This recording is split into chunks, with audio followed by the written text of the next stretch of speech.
Sejam todos bem-vindos ao canal de leitura da Inês. Sintam-se à vontade para dar likes, compartilhar o conteúdo e se inscrever no canal. Lembrem de ativar o sininho para receber notificações de novos vídeos de leituras de histórias interessantes. As Mil e Uma Noites, 186ª noite.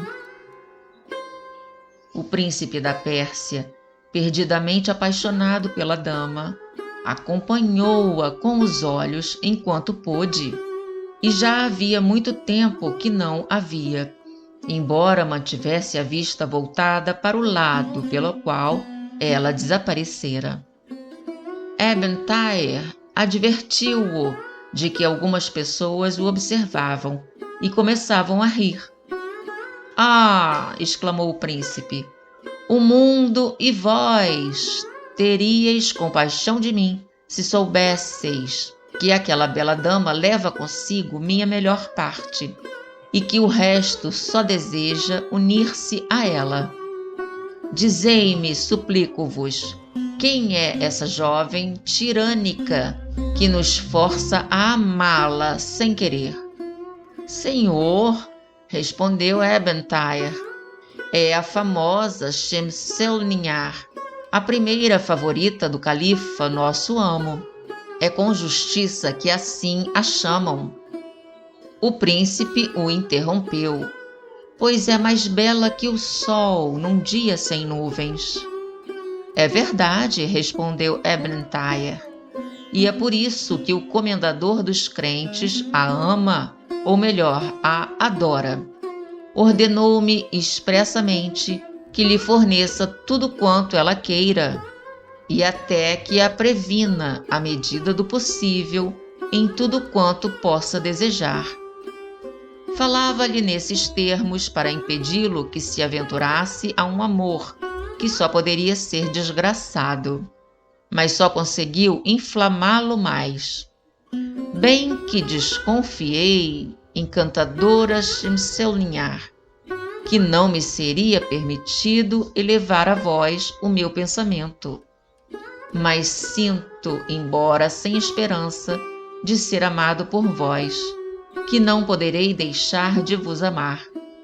Eu a amarei, portanto, e a abençoarei a minha sorte de ser escravo da mais linda criatura que o sol ilumina", disse o príncipe. Enquanto o príncipe da Pérsia assim consagrava seu coração à bela Shemselnihar, esta, voltando para casa, pensava num modo de ver o príncipe e de ficar à vontade com ele.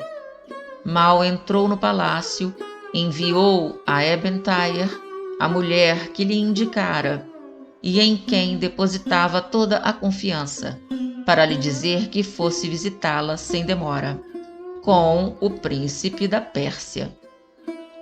A escrava chegou à loja de Ebn Thaher no momento em que este se esforçava em dissuadi-lo de amar a favorita do califa.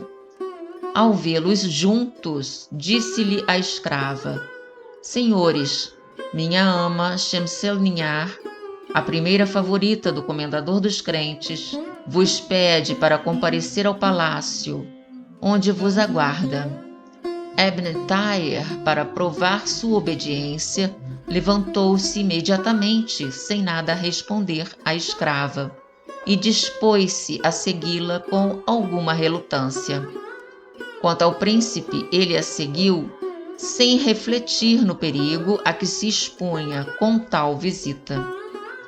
A presença de Ebn Thaher, que podia visitar a favorita, deixava-o tranquilo.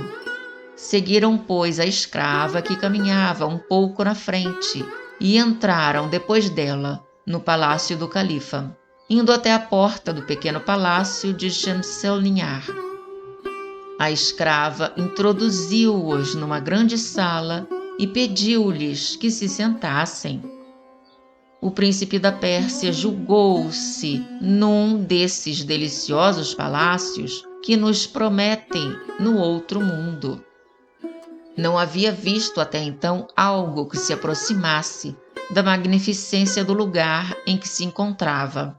Os tapetes, os coxins de apoio e os demais pertences do sofá, com os móveis, os ornamentos e a arquitetura, eram de uma beleza surpreendente e extremamente luxuosa. Pouco depois de terem se sentado, uma escrava negra lhes serviu numa mesa várias iguarias delicadas, cujo aroma fazia imaginar a finura dos seus temperos.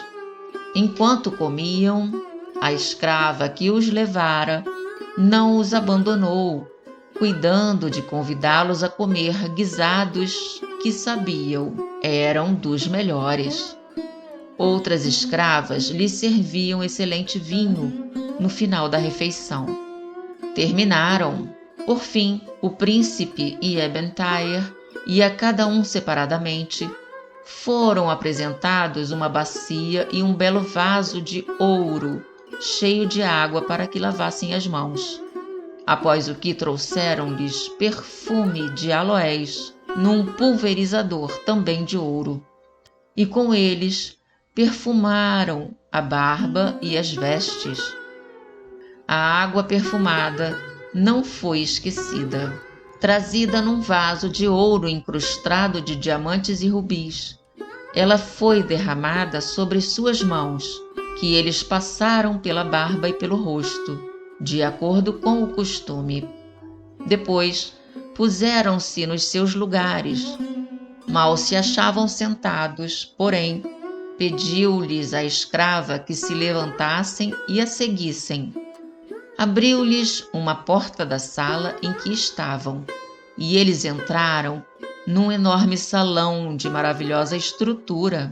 Era uma cúpula das mais agradáveis, sustentada por 100 colunas de belo mármore branco, como o alabastro. As bases e os capitéis das colunas eram ornados de animais quadrúpedes e aves douradas de diferentes espécies. O tapete do extraordinário salão, composto de uma única peça com fundo de ouro, realçado por ramalhetes de rosas, de seda rubra e branca, e a cúpula arabescada ofereciam aos olhos uma das mais encantadoras visões. Entre cada duas colunas havia uma pequena mesa, guarnecida da mesma forma, com grandes jarros de porcelana, de cristal, de jaspe, de azeviche, de porfírio, de ágata e de outros materiais preciosos, ornados de ouro e de joias. Os espaços entre as colunas eram grandes janelas com sacadas, guarnecidas como as mesas, a que se abriam para um jardim dos mais agradáveis do mundo. As aleias do jardim eram cobertas de pedregulhos de diversas cores, que representavam o tapete do salão, de modo que, olhando o tapete do lado de dentro e o do lado de fora, parecia que a cúpula do jardim, com todos os seus encantos, estivessem sobre o mesmo tapete. O panorama terminava ao redor, ao longo das aleias, por 2 canais de água límpida, que conservavam a mesma figura circular que a cúpula, e dos quais um, mais alto que o outro, deixava cair sua água em forma de toalha sobre o outro, e lindos vasos de bronze, guarnecidos de pequenas folhagens de flores, achavam-se alinhados sobre este de espaço em espaço. As aleias constituíam uma separação entre grandes espaços plantados de árvores retas e capadas, onde 1000 pássaros proporcionavam melodioso concerto e divertiam os olhos com seus voos e as suas lutas, às vezes inocentes, outras sangrentas. O príncipe da Pérsia e Ebentire ficaram por um longo tempo contemplando tão grande magnificência. A cada novidade, lançavam exclamações de surpresa e admiração, especialmente o príncipe da Pérsia, que jamais vira coisa que se comparasse ao que estava vendo. Ebn-Thayer, embora já tivesse entrado outras vezes naquele recinto, não deixava ele de gozar as belezas que lhe pareciam sempre novas.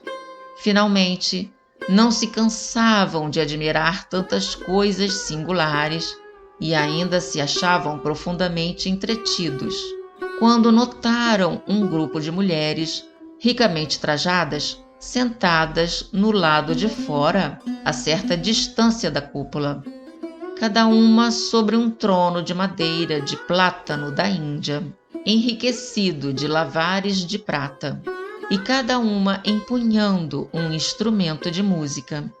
Aguardavam somente ordem para tocar. Ambos foram prostrar-se na sacada, em que podiam ser vistos de frente. Olhando para a direita, viram um grande pátio pelo qual se subia ao jardim por degraus e que se estava rodeado de belíssimos aposentos. A escrava os deixara. Como estivessem sozinhos, conversaram um pouco. Quanto a vós, que sois um homem sensato, disse o príncipe da Pérsia, não duvido de que examinais com grande satisfação todos esses sinais de grandeza e de poder. Quanto a mim, não penso que haja no mundo coisa mais surpreendente, mas quando reflito que essa é a morada da demasiadamente gentil Shemselnihar, é que é o primeiro monarca da terra, que aqui a retém. Confesso-vos que me julgo o mais desventurado dos homens. Parece-me que não há destino mais cruel do que o meu, amar uma criatura submetida ao meu rival. E num lugar onde esse rival é tão poderoso que talvez nesse momento nem minha própria vida esteja segura. Sherazade não mais falou, pois acabava de ver nascer o dia. Na noite seguinte, retomando a palavra, disse ao sultão da Índia: 187ª noite. Ebn-Thayer, ouvindo o príncipe da Pérsia falar daquela maneira, disse-lhe: Senhor, prouvera a Deus que eu pudesse dar-vos a certeza do êxito feliz dos vossos amores, como posso dar-vos a certeza da vida.